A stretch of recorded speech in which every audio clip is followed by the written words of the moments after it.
Hello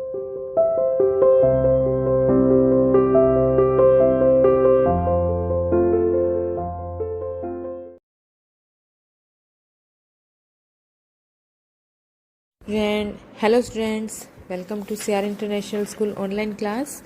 How are you बच्चों? I hope everyone is fine at your home. तो चलो बेटा, आज की जो हमारी वीडियो है, आज की वीडियो में हम करने जा रहे हैं अभ्यास प्रश्न पत्र। आपकी हिंदी रीडर की बुक में पेज नंबर 114 पर दिया हुआ है अर्धवार्षिक परीक्षा का अभ्यास प्रश्न पत्र नंबर 1।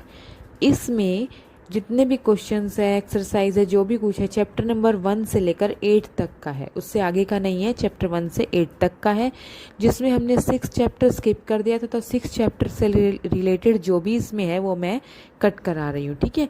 वो आपको नहीं करना, बाकी के सारे आपको करने हैं चैप्टर 1 से लेकर 8 तक, ठीक है। ये समझ लेना कि ये आपका टेस्ट है। चाहे तो आप इसको बुक में ही करें पेंसिल की हेल्प से, चाहे तो आप इसको नोटबुक में करें, वो आपकी मर्जी है, आप इसको कहाँ करें। लेकिन मुझे ये वर्क पूरा चाहिए। मैं किसी भी बच्चे के पास कॉल करके ये वर्क मंगवा सकती हूँ, तो आप सभी का वर्क होना चाहिए, ठीक है। देखो बेटा, फर्स्ट में दिया हुआ है निम्नलिखित अपठित गद्यांश को पढ़कर प्रश्नों के उत्तर दीजिए।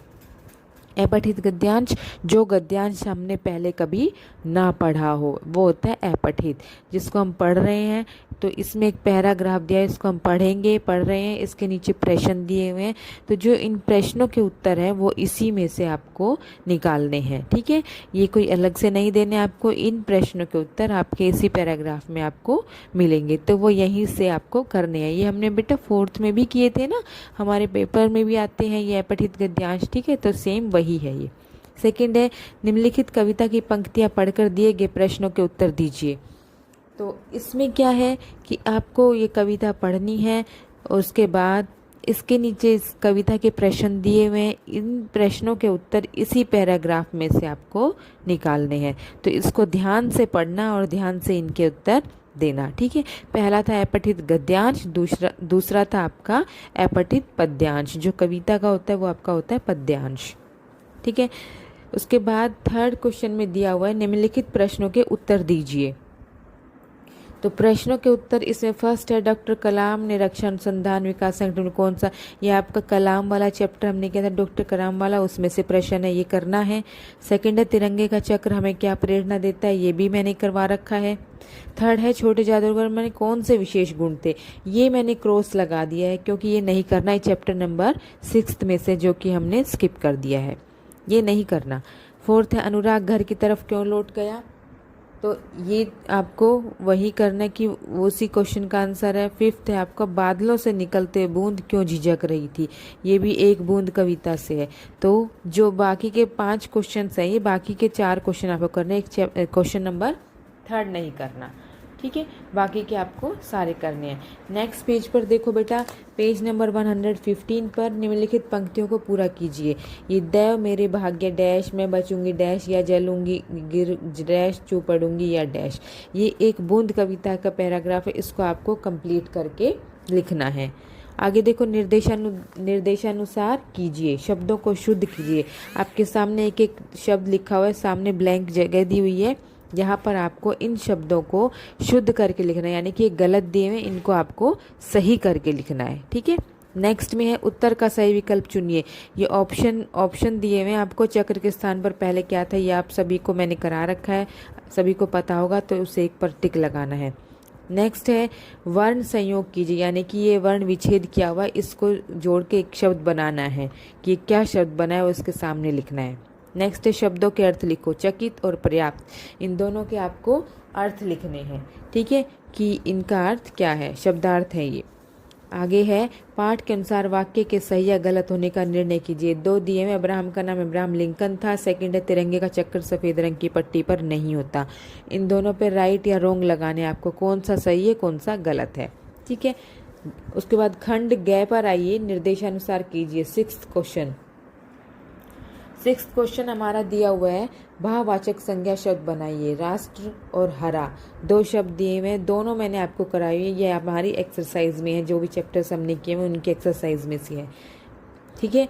आगे क्रियापद को रेखांकित करके क्रिया का भेद लगे। मनोहर किताब पढ़ो, इसमें क्रियापद कौन सा है उसको अंडरलाइन करना है, और वो कौन सी क्रिया है, अकर्मक क्रिया सकर्मक क्रिया है, कौन सी है वो इसके सामने आपको लिखना है। यानी कि क्रिया को अंडरलाइन करके उसके सामने, क्रियापद को अंडरलाइन करके उसके सामने अकर्मक या सकर्मक क्या है वो लिखना है। ठीक है, आगे है वाक्यांश के लिए एक शब्द, यानी कि जिसके आने के लिए थी निश्चित न हो, वो वाक्यांश के लिए एक शब्द ये मैंने कराया हुआ है, ये लिखना है। आगे द्वित्व व्यंजनों से एक एक शब्द बनाइए। 2 शब्द दिए हुए द्वित्व व्यंजन, इनसे एक एक शब्द बनाना है। आधा लय और पूरा लय, आधा क और पूरा क, इनसे कौन कौन से शब्द बनेंगे ये आपको बनाने हैं। आगे है 2 पर्यायवाची शब्द लिखिए। बादल, बादल के 2 पर्यायवाची शब्द लिखने हैं, और झंडा के पर्यायवाची या समानार्थी एक ही बात है तो वो इसके आपको लिखने हैं। आगे है विलोम शब्द लिखिए। विख्यात और प्रथम दोनों कराए हुए हैं, दोनों बहुत ईजी हैं। जितना भी ये खंड ग में जो भी है सारा एक्सरसाइज में से दिया हुआ है, ये सब बिल्कुल हमने किया हुआ है, कोई इसमें डाउट नहीं होना चाहिए किसी बच्चे को। आई होप सभी को ये क्लियर हो गए होंगे कि हमें यहाँ पर क्या करना है। ये समझना कि ये आपका टेस्ट है, ठीक है, और ये आप सभी को तैयार करना है। नेक्स्ट पेज है आपका पेज नंबर 116। 7th क्वेश्चन है एक एक तुकान शब्द लिखिए, यानी कि पानी और सूखा, यानी कि इनसे रिलेटेड जो बोलने में इनके जैसे ही लगे वो शब्द आपको यहाँ पर लिखने हैं। पानी जैसा ही दूसरा शब्द क्या है, सूखा जैसा क्या है।